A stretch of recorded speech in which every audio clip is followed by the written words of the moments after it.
Option तो था नहीं हमारे पास, कोई औपचार था नहीं हमारे पास।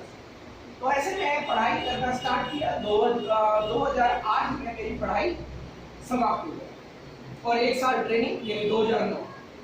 उसके बाद क्या था कि मैं आसपास में देखता था कि जो भी दांतों के डॉक्टर हैं, जो डेंटिस्ट हैं, वो नौकरी जब कर रहे हैं ना, तो नौकरी में कुछ ज्यादा ग्रोथ नहीं मिल रही है। 15,000, 20,000, 25,000, 30,000, 35,000, मैक्सिमम 40,000। 40,000 से ऊपर उनकी सैलरी नहीं जा पा रही है, अगर मैं दांतों के डॉक्टर की बात बोलूं तो। अब मेरे साथ ये सीन था कि मुझे पढ़ाने में और लिखाने में मेरे मदर फादर का लगभग 70 to 80 लाख 17 लाख रुपए लगभग लग चुका था, जो कि लोन के माध्यम से लिया था, फाइनेंशियल लोन।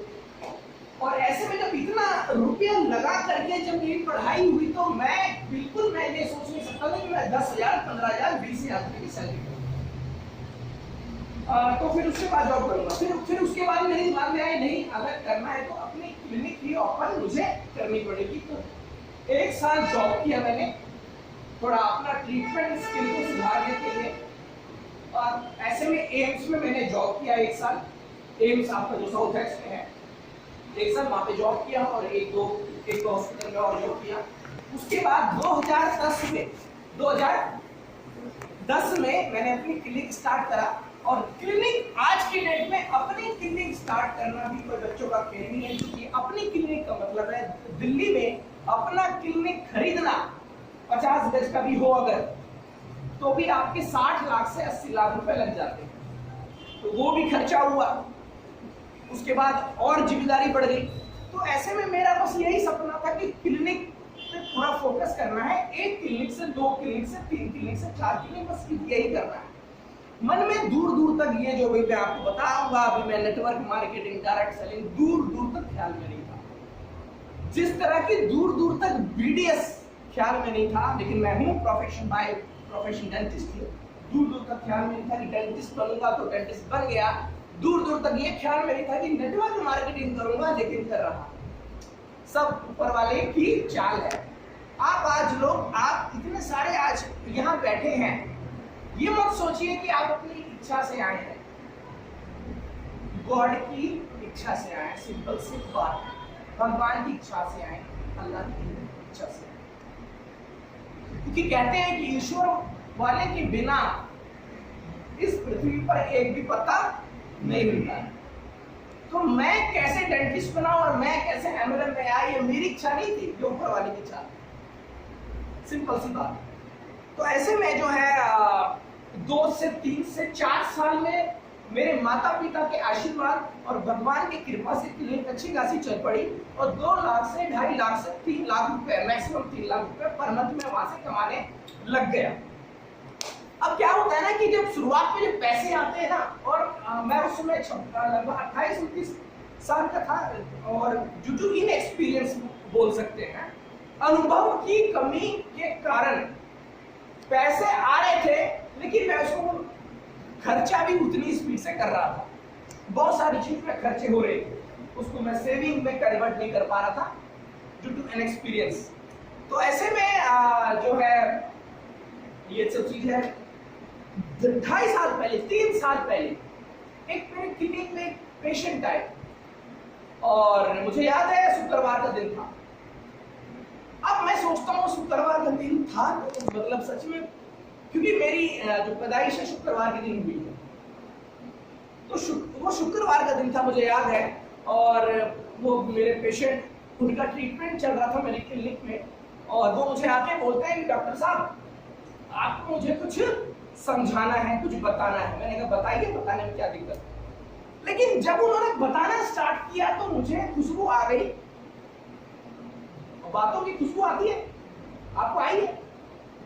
इतने देर में जो अभी मुकेश जी समझा रहे थे, तो कुछ खुशबू आई है आपको? लोगों को जोड़ना पड़ेगा, कन्विंस करना पड़ेगा, बुद्धू बनाना पड़ेगा, बेवकूफ, ये सब खुशबू आई ना। उसी तरीके से मुझे भी उनके 2 मिनट जैसे उन्होंने बात छेड़ी, मुझे खुशबू आ गई, ये कुछ ना कुछ मुझे उलझाने वाले हैं किसी न किसी प्लान के अंदर। और मैं बाय प्रोफेशन डेंटिस्ट, डॉक्टर, मेरा काम है सिर्फ ट्रीटमेंट करना। किसी को समझाना बुझाना नहीं कि ये खरीद लो ये बेच लो, ये मेरा प्रोफेशन नहीं है, ये मेरे नेचर में नहीं है। लेकिन जब उन्होंने 2 मिनट एक बात अपनी छेड़ी तो मैं समझ गया बताने वाले, और मैंने उनको बोला कि सर एक्सक्यूज मी सर, माफी चाहूंगा, मैं आपका समय नहीं वेस्ट करना चाहता हूँ, और बाहर देख रहे हैं आप, क्योंकि मेरा जहाँ ऑफिस था उसके बाहर में ओपीडी है, तो मैंने कहा अपने पीछे देखिए आप। उन्होंने पीछे देखा, मैंने कहा आप अपने पीछे देखिए, ओपीडी में 5 पेशेंट वेट कर रहे हैं मेरा, और आप मुझे अभी बताने के लिए आए कुछ प्लान।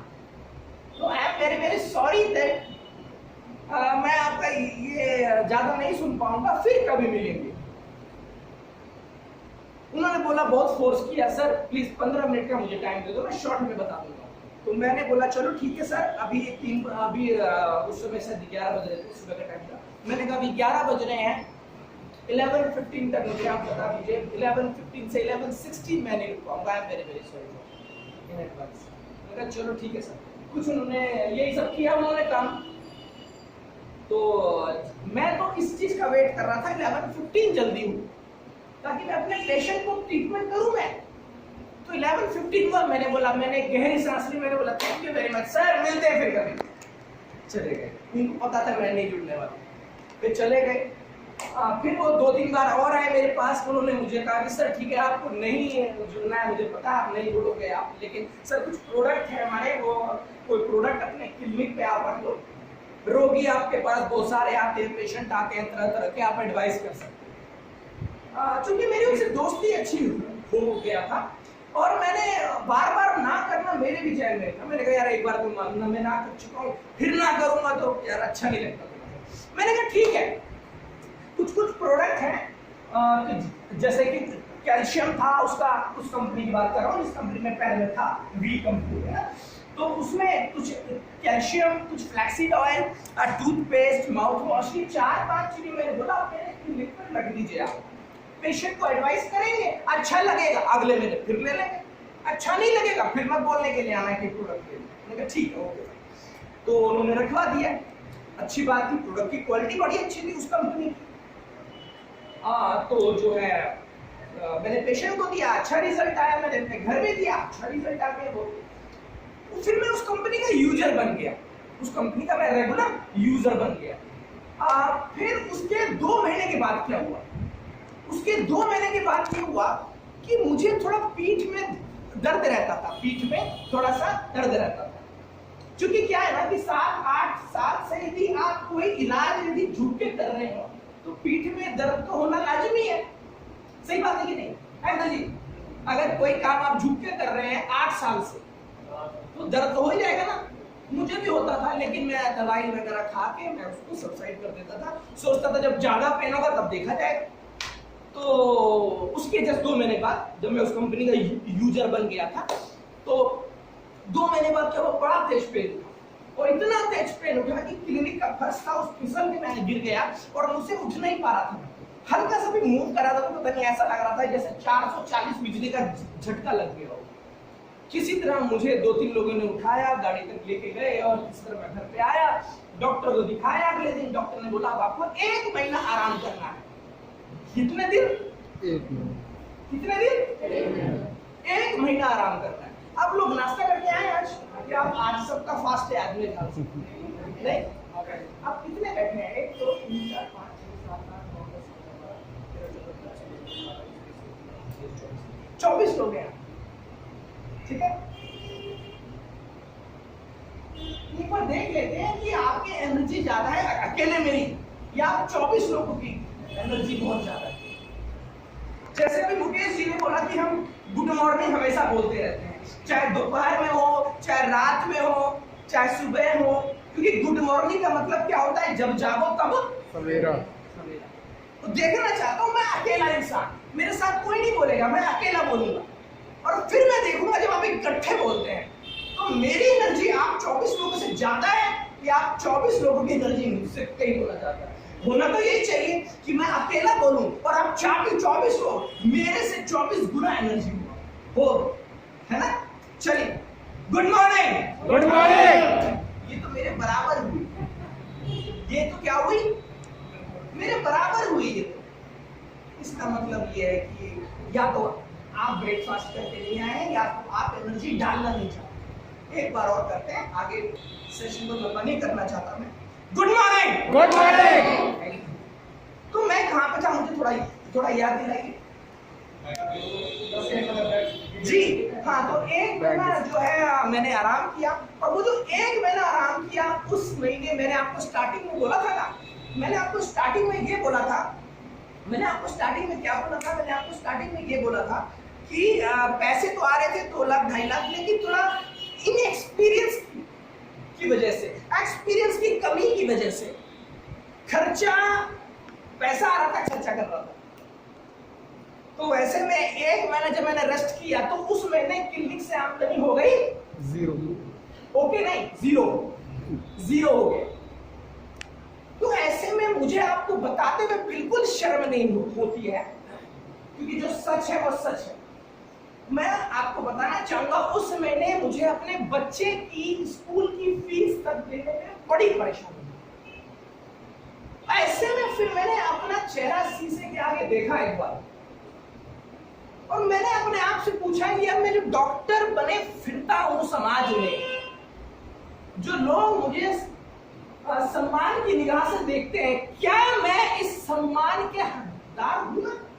कि एक महीना बिस्तर पर पकड़ा तो मुझे अपने बच्चे की स्कूल की फीस तक देने में मुझे गाली आता थी। नहीं, मैं अपने आप को उस सम्मान के लायक नहीं मानता हूं बिल्कुल। उस दिन मुझे रियलाइज हुआ, और मैंने ये सोचा कि अभी 1 महीना मैंने बिस्तर पकड़ा है, सिर्फ 1 महीना।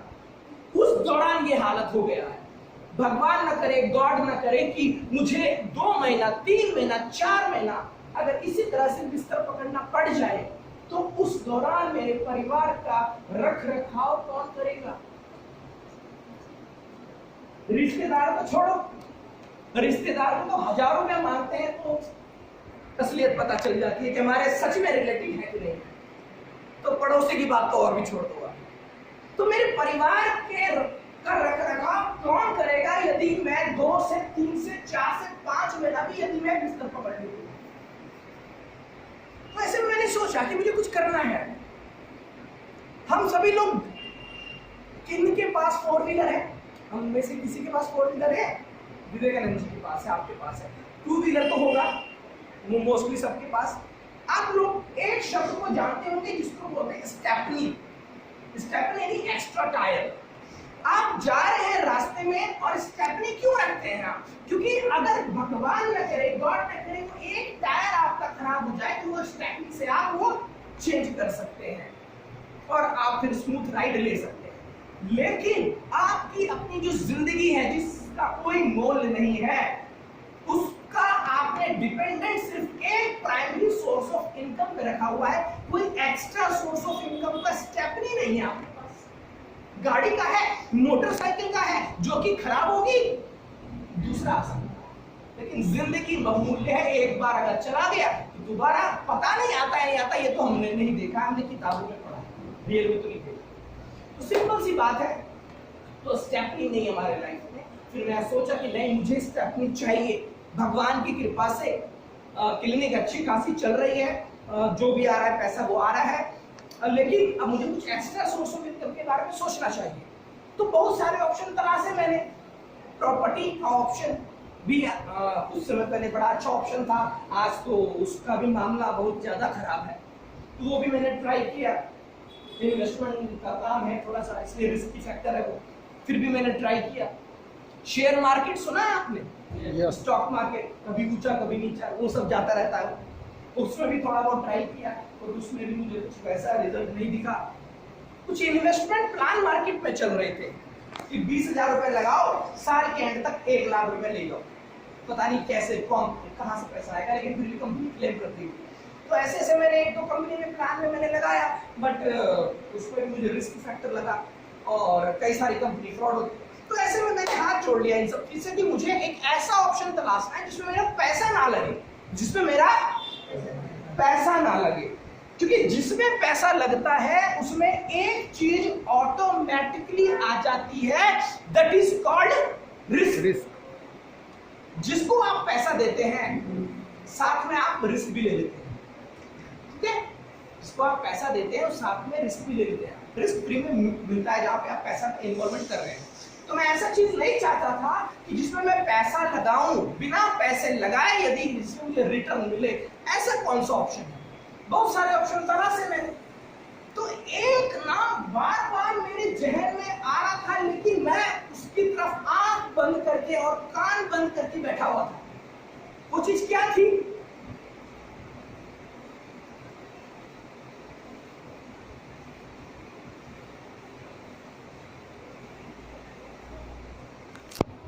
एक शब्द जो मुझे बार बार सुनाई पड़ रहा था, MLM, network marketing, direct selling. और ये शब्द मैं जैसे सुनता था मेरे को अंदर से इतना गुस्सा आता था। कारण उसके पीछे क्या है? मेरे कुछ करीबी दोस्त कुछ एक ऐसी ही कंपनी में गए थे और उनका नुकसान हुआ था। उस समय मुझे ज्यादा नॉलेज नहीं थी MLM क्या होता है, नेटवर्क मार्केटिंग क्या होता है सब, लेकिन मुझे इतना पता था कि MLM बहुत खराब चीज होती है। तो जब मैं सर्च कर रहा था कि विदाउट एनी इन्वेस्टमेंट कौन सा ऐसा ऑप्शन है जिसमें मैं रिटर्न ले सकता हूँ, तो ऐसे में ये नाम बार बार आ रहा था MLM network marketing, MLM network marketing. बार बार बहुत बार नाम आया, तो मैंने सोचा यार इस बार इसको थोड़ा सा रिसर्च किया जाए, इसको थोड़ा रिसर्च किया जाए, क्योंकि ऐसा ना हो कि कोई मैं चीज जानबूझ के अनदेखा कर रहा हूं। तो MLM के बारे में थोड़ा मैंने जानकारी लिया, मैंने कि MLM है क्या। मल्टी लेवल मार्केटिंग तो मैं नहीं कर सकता, मैं तो डॉक्टर हूं भाई, मुझे तो इलाज करना आता है। ये साबुन तेल और ये सर्फ और बेचना तो ये मेरे बस की बात नहीं है। और अगर मैं बेचूंगा तो मेरे लोग, मेरे घर वाले क्या बोलेंगे, मेरे खानदान वाले क्या बोलेंगे। डॉक्टर और बन गया सेल्समैन, अरे बाप रे बाप, इज्जत तो मेरी बड़ी प्यारी है, इज्जत तो मेरी 1 करोड़ की इज्जत है। तो ये सब काम तो मुझे बिल्कुल नहीं करना है। मुझे साबुन तेल बेचने वाला मार्केटिंग, मल्टी लेवल मार्केटिंग ना। फिर भी जब बहुत बार नाम आ रहा था तो रिसर्च किया कि चलो ज्ञान लेने के लिए समझ लेते हैं क्या चीज है। कम से कम किसी से अगर बातचीत में अगर बहस हो, डिबेट हो, तो मैं जीत तो सकूं कि MLM ये होता है। जानकारी लिया, जानकारी लेते लेते मुझे कुछ और ही पता चलने लगा। क्या पता चला? पता ये चला कि ये जो MLM है ये 1920 से चलता आ रहा है, 1920 से, और अभी क्या चल रहा है 2020, 100 साल से चलता आ रहा है। मैं तो सोचता था ये आज ही कल में मार्केट में आया है, बस 4-5 साल पहले, लेकिन ये तो 100 साल से चलता आ रहा है। अब एक्चुअली में इसका निर्माण क्यों हुआ ये जानना बेहद जरूरी है। अभी जो मुकेश जी ने बताया ये जानकारी होना आपके पास जरूरी है, लेकिन अगर ये जानकारी जो बताने वाला हूं ये जरूरी, अगर ये नहीं समझा आपको तो शायद इसका बेसिक मर्म आप नहीं समझ पाएंगे क्या चीज है। MLM नेटवर्क मार्केटिंग 1920 से समय से चल रहा है, 100 साल हो चुके हैं। आखिर इसकी निर्माण की जरूरत क्यों पड़ी, आखिर इस कंसेप्ट को आने की जरूरत ही क्यों पड़ी, मुकेश जी ने बताया आपको। बस थोड़ा सा मैं ऐड और करना चाहता हूं। अगर मैं आपसे पूछूं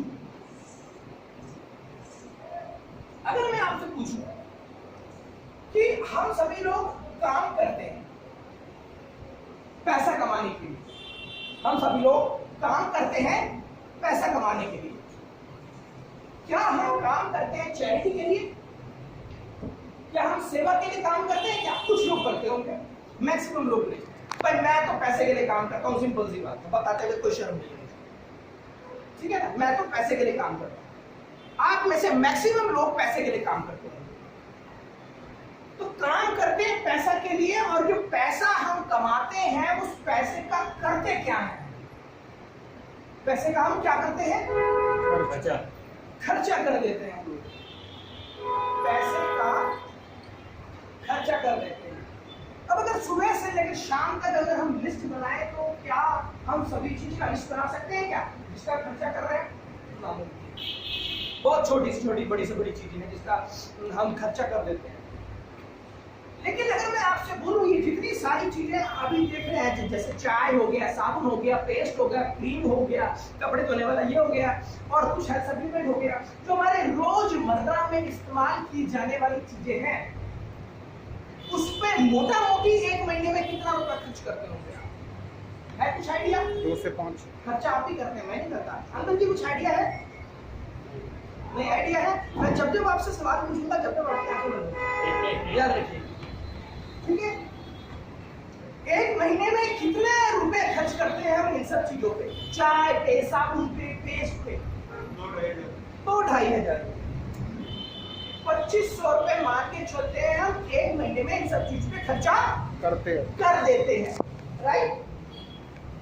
तो मैं आपसे पूछना चाहता हूं एक साल में हम कितना रुपए खर्च कर देते हैं? अगर हम एक महीने में 2500 रुपए खर्च करते हैं आपसे जी, 20,000। मैथ आपकी मेरी तरह लिखे लगता है, ठीक है ना? चलिए, तो 25 इंटू 12 सच में कितना होता है? 30,000। ओके, तो 30,000 रुपया एक साल में हम लोग खर्च कर देते हैं इन सब चीज के ऊपर। जहां से हम लेके आते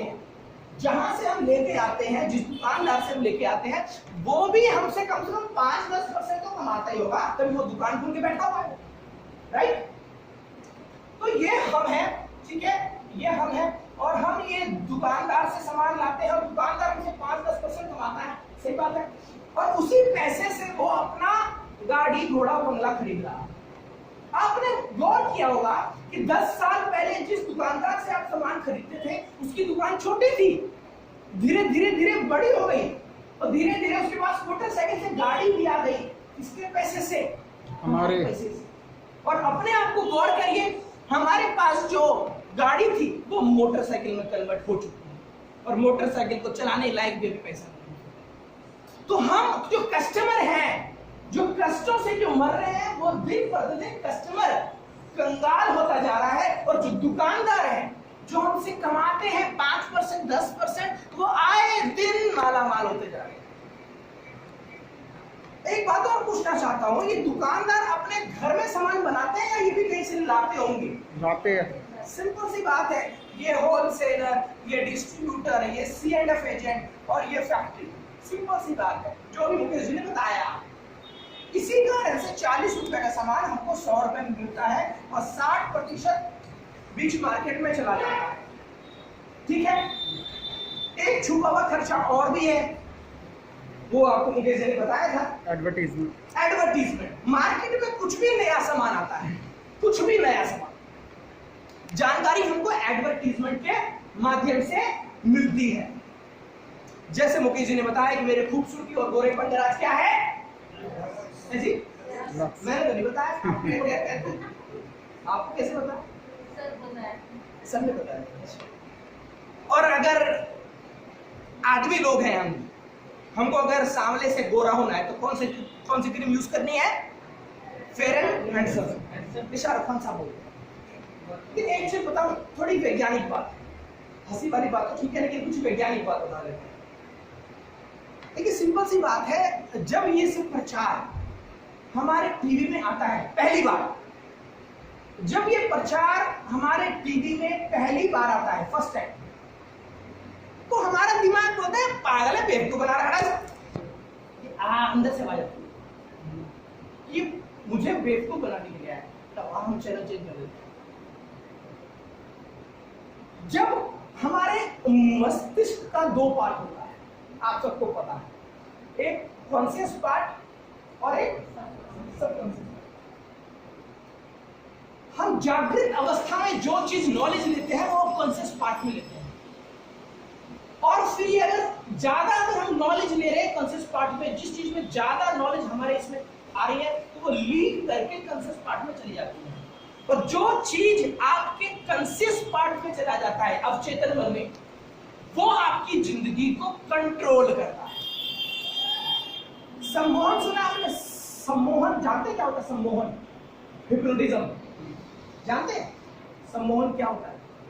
सम्मोहन एक ऐसी अवस्था होती है, यदि मैं आपको यहां बुला के सम्मोहन की अवस्था में लेके जाऊं, और मैं आपके हाथ में ये मार्कर रख दूं और मैं आपको बोलूं ये मार्कर नहीं है, ये जलता हुआ कोयला है, तो आप यकीन मानिएगा आपके हाथ से फफोले उठ जाएंगे।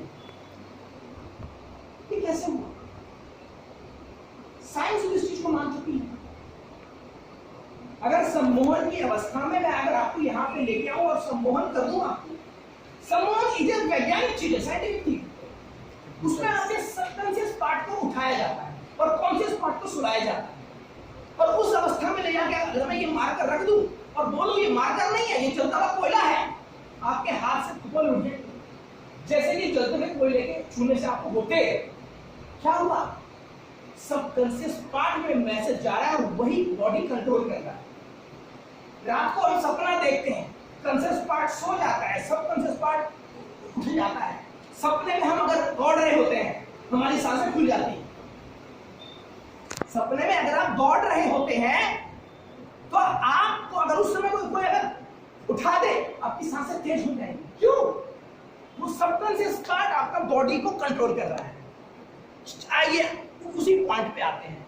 जब आप अपने ड्राइंग रूम में बैठे बैठे जब पहली बार प्रचार देखते हैं, आपका वो प्रचार सबकॉन्शियस पार्ट नहीं सुनता, वो कॉन्शियस पार्ट सुनता है। और कॉन्शियस पार्ट में जब कोई पहली चीज जाती है तो आप बोलते हैं बेच को बना रहा है।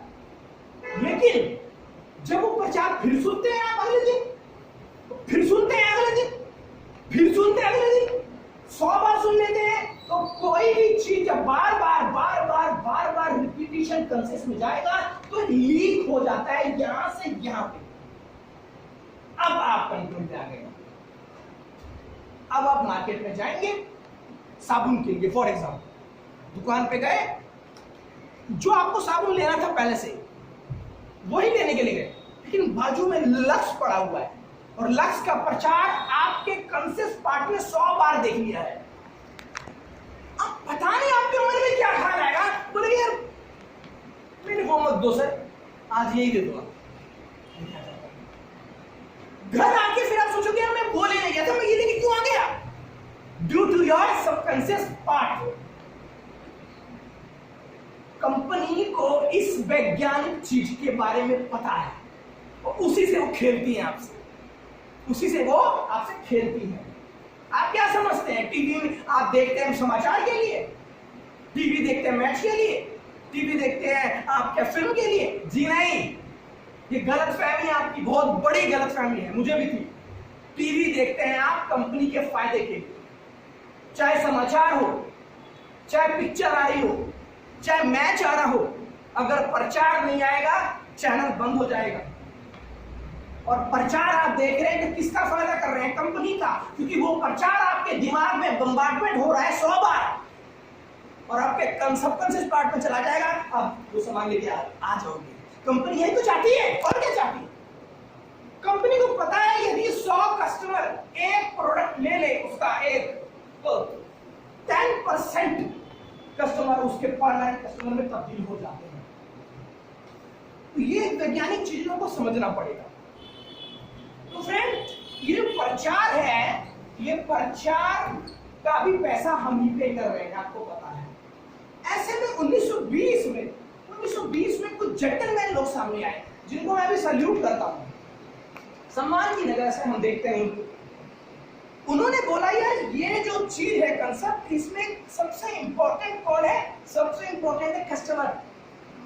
कस्टमर का यदि हम ख्याल नहीं रखेंगे, कस्टमर का यदि हम ख्याल नहीं रखेंगे तो कोई भी कंपनी हो, चाहे प्रोडक्ट वाली कंपनी हो, चाहे सर्विस वाली कंपनी हो, वो बंद हो जाए। सिंपल सी बात। तो ऐसे में सबसे पहले ऐड को हटाओ, सबसे पहले प्रचार को हटाओ। प्रचार की जरूरत नहीं है, प्रचार की जरूरत नहीं है। क्यों नहीं है जरूरत? भाई अगर किसी कंपनी के प्रोडक्ट में या सर्विस में क्वालिटी अच्छी है तो क्या बताने की जरूरत है क्या? चलो एक एग्जांपल से समझाते हैं। मैं जैसे इलाज करता हूं, अगर मैं इलाज अच्छा नहीं करूं, बाई चांस आप मेरे पास कोई इलाज के लिए आए हो और मैंने ठीक से इलाज नहीं किया, और लेकिन मैं प्रचार बड़ा अच्छा करता हूँ, पोस्टर छपवाता हूँ, जगह जगह होर्डिंग लगवाता हूँ अपनी क्लिनिक का, उससे क्या होगा? हो सकता है 1-2 साल पेशेंट आए वो प्रचार को देखते, लेकिन ज्यादा लंबे समय तक ठीक नहीं है, क्योंकि मेरी ट्रीटमेंट क्वालिटी ठीक नहीं है। इसका उल्टा अगर मैं करता हूं, इसका उल्टा करता हूं, यदि मैं ट्रीटमेंट क्वालिटी मेरी अच्छी है और मैं प्रचार नहीं करता, शुरुआत में पेशेंट नहीं है, शुरुआत में हो सकता है मुझे खाली बैठना पड़ जाए, मक्खी मारनी पड़ जाए, लेकिन मेरी ट्रीटमेंट क्वालिटी अच्छी है। 2 साल 3 साल के बाद वो जिसका मैंने इलाज अच्छा किया वही 100 पेशेंट लेके आए। तो ऐसे में उन्होंने सोचा ये एडवर्टीजमेंट प्रचार को हटाओ, ठीक है, और ये जो बिचौलिए हैं इनको भी हटाओ। ये भी क्या कर रहे हैं, ये सब कुछ नहीं कर रहे हैं, सिर्फ अपना मुनाफा खा रहे हैं बस। डायरेक्ट कस्टमर को जोड़ दो और 2 प्रॉमिस करो। सबसे पहला प्रॉमिस करो कि आपको क्वालिटी अच्छी मिलेगी और दूसरा आपको शेयरिंग बेनिफिट मिलेगा, शेयरिंग बेनिफिट मिलेगा। क्वालिटी, अब यार अब तक कंपनी से अगर हम सीधा सामान लेंगे तो क्वालिटी अच्छी मिलेगी, तो इससे पहले जो हम सामान लेते थे क्या हमको खराब मिलती थी क्या? नहीं, इससे पहले भी हमको अच्छी मिलती थी शायद क्यों? क्योंकि पहले क्या होता था कि कंपनी से सामान आता था, खूब सारे बिचौलियों के हाथों से गुजर के कस्टमर के पास जाता था। तो ऐसे में जिस क्वालिटी कंपनी से निकली कोई जरूरी नहीं है कि कस्टमर के पास पहुंचा, ठीक है, क्योंकि मिलावट जैसे शब्द कहां से आए, कि बिचौलियों ने पैदा किए। तो ऐसे में बदनाम कौन हुई? कंपनी, और नाराज कौन हुआ? कस्टमर। तो ऐसे में जब कंपनी और कस्टमर को एक साथ जोड़ दिया गया तो जिस रूप में सामान कंपनी से निकला उसी रूप में कस्टमर के पास सामान पहुंच गया, तो क्वालिटी अच्छी मिलेगी। कोई भी डायरेक्ट सेलिंग कंपनी में, कोई भी, ए कंपनी, बी कंपनी, सी कंपनी, कोई भी कंपनी, इसलिए सभी के कंपनी के जो प्रोडक्ट की क्वालिटी है मोर और लेस अच्छी हो, सभी के लगभग अच्छे ही हो। दूसरा बेनिफिट मिला शेयरिंग बेनिफिट का, ये बड़ा इंपॉर्टेंट है, क्योंकि बचपने से लेकर पूरी जिंदगी तक हम क्या कर रहे हैं? एक दूसरे को एडवाइस कर रहे हैं किसी न किसी चीज के लिए, प्रोडक्ट के लिए, सर्विस के लिए, बहुत सारी चीजों के लिए हम लोग एडवाइस हम कर रहे हैं कि भैया मेरे पास ये सामान है, मैं ये खरीद के लाया हूँ। अब जैसे फॉर एग्जाम्पल कि भाभी जी का सूट बड़ा अच्छा लग रहा है, इनकी कोई सहेली पूछती है कि कहाँ से लेके आए, भाभी जी पहले तो खुश होंगी कि मेरी तारीफ की, पहले तो बताऊंगी भाभी, मेरे अंदर खुश होंगी, बोलेंगे अच्छा रुको, वो है ना, अब पूरा एड्रेस बता देंगे भाभी, पूरा एड्रेस, गूगल मैप की जरूरत नहीं पड़ेगी, इतना अच्छे तरीके से बताएंगे, क्योंकि तारीफ हुई। वहां जाना, वो 2 गली, अरे वो 2 दुकान छोड़ देना, वो बेकार है, तो तीसरा में जाना और मेरा नाम ले लो। और इनकी सहेली अगर वो लेके भी आ गई तो भाभी जी को कितना फायदा मिलेगा? 1 रुपए। इसी तरीके से मेरे क्लिनिक में 1 साल पहले पेशेंट आए, उन्होंने कहा डॉक्टर साहब गाड़ी कौन से चलाते हैं आप? मैंने कहा सर मारुति एर्टिगा। अच्छा सर कितने लोग बैठ जाते हैं? मैंने कहा सर 7 सीटर है वो। अच्छा सर कितने की है? मैंने कहा सर 8.5 लाख की है। सर माइलेज अच्छी है? मैंने कहा बहुत अच्छी है सर, ये है बहुत 2-3 फीचर और बता दिए मैंने। मुझे मैं कैजुअली बता रहा था उनको, मुझे क्या पता वो 3 महीने बाद साहब वही वाली कार लेके आ गए और 3 महीने बाद मुझे मिठाई का डब्बा देते हुए बोलते हैं डॉक्टर साहब आपने बोली थी गाड़ी में वही लेके आया हूँ और ये मिठाई लीजिए। मैंने बोला यार वाह क्या बात है। फिर बाद में मैंने सोचा कि 8.5 लाख का मैंने कंपनी का फायदा करा दिया, कंपनी ने मुझे चवन्नी तक नहीं दी। इसी तरीके से बचपन से लेकर बुढ़ापे तक हम ना जाने कितनी कंपनी का फायदा करा चुके हैं, ना जाने। एक सिंपल से आदमी को हम सुपरस्टार बना देते हैं जिसको कोई नहीं जानता। हम उसकी पिक्चर देख के आते हैं और बोलते हैं भाई साहब क्या कमाल की एक्टिंग की उसने, मजा आ गया आज तो, आज पैदा हुआ है कोई सुपरस्टार। अरे मैं बोल रहा हूँ देख के आओ यार। हाँ अच्छा चलो देख के आते हैं, वाह अच्छा लगा। उसने फिर और शेयर किया और देखते देखते देखते देखते वो आमिर खान बन जाता है, वो शाहरुख खान बन जाता है, वो रजनीकांत बन जाता है। किसकी शेयरिंग बेनिफिट से? हमारी और आपकी शेयरिंग बेनिफिट से, वो ऊपर से पैदाइश नहीं होता उसको।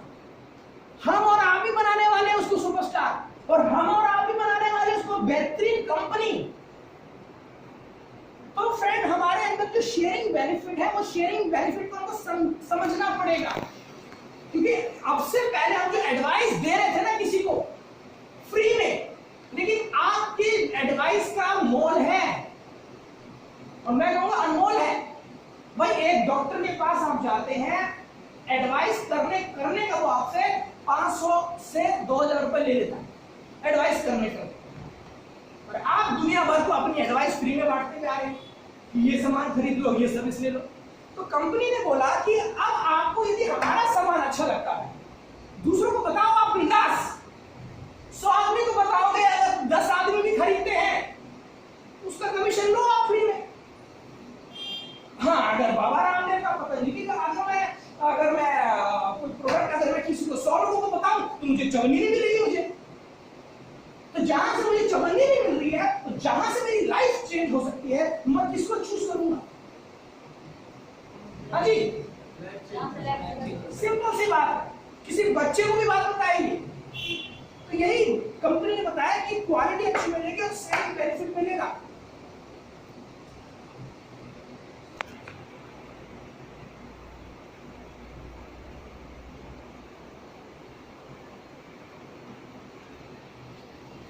तो फ्रेंड, देखते देखते ये जो इंडस्ट्री है बहुत ही बेहतरीन इंडस्ट्री में तब्दील हो गई।